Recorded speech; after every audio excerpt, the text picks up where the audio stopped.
जेबा बेगम जैसी लाखों दिलों पर राज करने वाली डैशिंग अदाकारा की जवानी में एक दौर ऐसा भी आया था जब वो इंतकाम और बदलहाजी पर उतर आई थी और चुन चुन कर अपने मुखालफों को जलीलो ख्वार करने लग पड़ी थी। अभी वो सुपरस्टार नहीं बनी थी मगर उनके चर्चे होते थे। ये 1964 के शुरू का दौर था।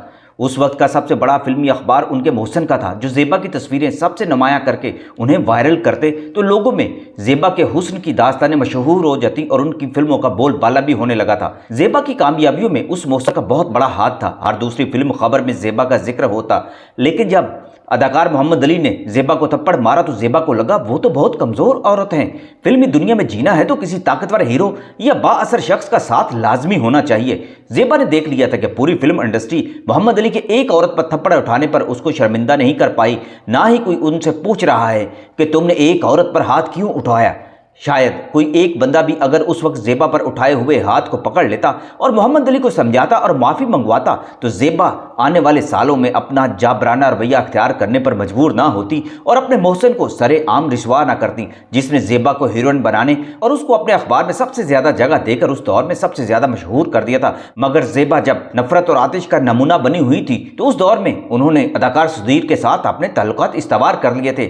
सुधीर को ही उस दौर में ऐसा मर्द समझा जाता था जिससे हर कोई डरता था। सुधीर टॉप स्टार हीरो भी थे और टैके वाले भी थे। जेबा बेगम का ख्याल था कि सुधीर के साथ मोहब्बत का खेल रिचाकर वो हर आंख उठाने वाले हर बाअसर शख्स को दबा लेंगी। जेबा की इन हालात पर उनके इंतहाई करीबी फिल्म प्रोड्यूसर और कहानी नवीस ने लिखा था कि 1964 से 1966 के 2 सालों में जेबा का रवैया बिल्कुल जाबराना और आमराना हो गया था। वहीद मुराद, मोहम्मद अली, एजाज, अकमल, यूसुफ खान, मजर शाह, सब उस दौर के एक्टर जेबा के साय से भी दूर हो गए थे और कोई हीरोइन भी उनके करीब नहीं आती थी। शमी मारा तो सहमी सहमी से रहने लगी थी। दरअसल लाला सुधीर जैसे मुंहजोर इंसान को मुकम्मल तौर पर अपने काबू में करने के बाद जेबा ने अपने मंसूबे के दूसरे हिस्से पर अमल करना शुरू कर दिया था। लाला सुधीर को जेबा की मोहब्बत ने दीवाना कर दिया था। जेबा के घर पर सुधीर की वक्त बेवक्त मौजूदगी और लगावट के अंदाज में जेबा की प्यार भरी डांट डपट देखने वालों के लिए नाकाबिले यकीन था कि ये सुरमा और जेबा की डांट डपट खाए। जेबा ने ऐसा जादू किया कि लाला सुधीर जैसा शख्स उनके इशारों पर रक्सा था और सारी दुनिया हैरान होकर यह तमाशा देख रही थी। सुधीर को अपने दामन से बांध लेने के बाद जेबा ने इब्तदाई आजमाइश के तौर पर लाला सुधीर को अपने मकासद पूरे करने के लिए इस्तेमाल करना शुरू कर दिया था। लाला सुधीर के मजबूत बाजुओं का सहारा लेकर जेबा ने बहुत से पुराने हिसाब बेबाक कर दिए। वो लोग जिन्होंने किसी वक्त जेबा की नाराजगी मोल ली थी अब लाला सुधीर के जरिए जेबा के अताव का निशाना बनने लगे थे। मुख्तलिफ फिल्म साज और हदायतकार लाला सुधीर की झिड़कियों के बोझ तले रेत की दीवार के मानस जमीन बोस हो गए तो जेबा ने एक और कदम आगे बढ़ाया। कराची के एक मशहूर और मारूफ फिल्म अखबार के एडिटर ने जेबा के बारे में कुछ नाजेबा अल्फाज तहरीर कर दिए।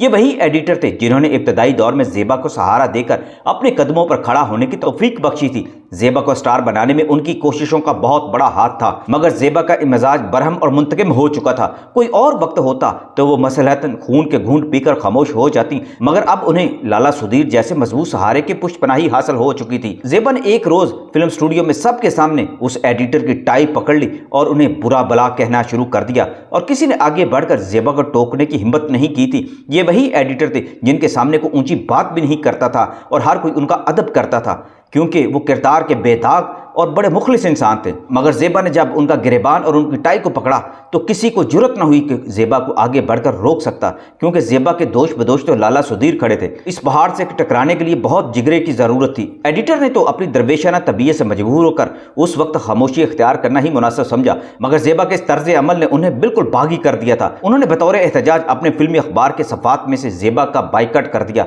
ना कोई खबर, ना कोई तस्वीर, ना कोई तहरीर, ना कोई तबसरा। दूसरे लफ्ज़ों में उनके नज़दीक जेबा का वजूद ही नहीं था। मगर जेबा कामरानियों और जफरमंदियों की ऊंची हवाओं की मदद से आसमानी फिल्म की इंतहाई बुलंदियों पर उस वक्त महवे परवाज थी।